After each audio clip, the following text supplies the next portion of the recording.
সুনির্দিষ্ট প্রতিকার আইন 1877 পরিবর্তন ছাড়া যাদের ক্ষেত্রে চুক্তি সুনির্দিষ্টভাবে কার্যকর করা যায় না। ধারা 26 পরিবর্তন ছাড়া অকার্যকরকরণ। সাধারণত চুক্তি হয়ে গেলে যে কোনো উপায়ে চুক্তি কার্য সমাধান করা হয়, কিন্তু ধারা 26 অনুযায়ী বাদী যখন একটি লিখিত চুক্তি সুনির্দিষ্টভাবে কার্য সমাধানের দাবি করেন এবং সেই ব্যাপারে বিবাদী চুক্তির একটি পরিবর্তন দাবি করে তখন বাদী নিম্নোক্ত পরিবর্তন না করলে সুনির্দিষ্ট কার্য সম্পাদন পাবে না।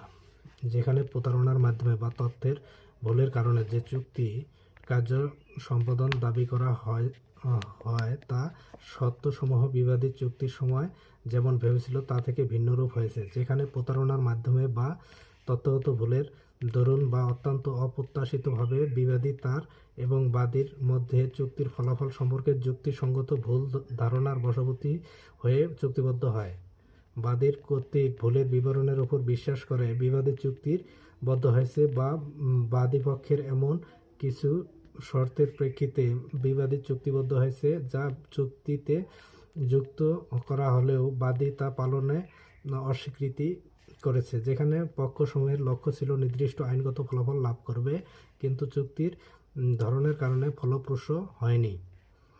পক্ষসমূহের চুক্তি সম্পাদনের সঙ্গে সঙ্গে তা পরিবর্তন করার জন্য চুক্তিবদ্ধ হয়।